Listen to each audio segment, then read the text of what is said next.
Seedpeople is a 1992 sci-fi horror film directed by Peter Manoogian and stars Sam Hennings, Andrea Roth, and Dane Witherspoon. The plot follows a small community scrambling to deal with an existential issue involving seed pods from space that turn people into deadly alien creatures. So I'm a big fan of creature features. I'll pretty much watch any of them, the good, the bad, and whatever falls in between. So this is obviously a full moon creature feature. So that means it could go in any number of different directions, and the odds of it being amazing are fairly low. And I say that as a fan. I'm just being honest.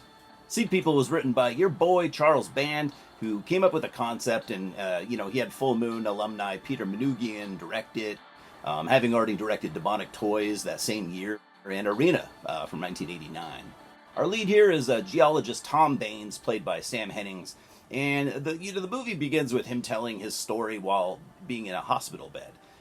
So he had returned to his hometown of Comet Valley to help address the meteor rocks that had been landing there recently, and also find his high school girlfriend, who for some reason is 10 to 15 years younger than him.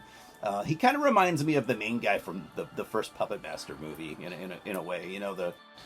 The guy that gets the girl that's way out of his league type thing. So Seedpeople being a full moon movie, written by Charles Band, means that it's completely derivative of other movies. And when I say derivative, that's kind of a nice way of not using the term ripoff, to be honest, which it mostly is. It is pretty much Critters meets Invasion of the Body Snatchers, but without most of the awesome stuff that comes with those movies. That said, there's just enough here to warrant a watch, at least in my opinion. And it's also my opinion that it didn't need to be all of those things. The Body Snatcher stuff is just too on the nose. I am a pretty big fan of the first Critters movie, though. I think it's pretty awesome. When you think about it, it really did succeed where just a lot of these similar movies fail. Quality-wise, I'd say Seedpeople is more on the level of Ghoulies, which is, a Critters / Gremlins ripoff anyways, and that's at best. This is a total B movie. It's not scary necessarily. It doesn't have any cool visual effects, and it's completely lacking in gore and also good kill scenes. There's a little bit of blood, but it's lazy and lacks creativity.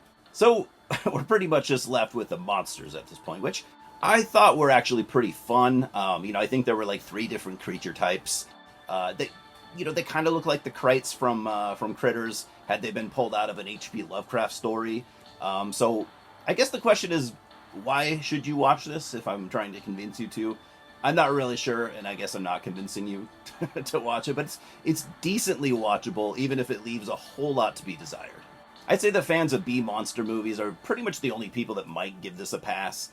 Everyone else, tread carefully. So I'm giving Seedpeople a 4.5 out of 10. Cheers, guys, and I'll see you at the multiplex. Subscribe right now, please.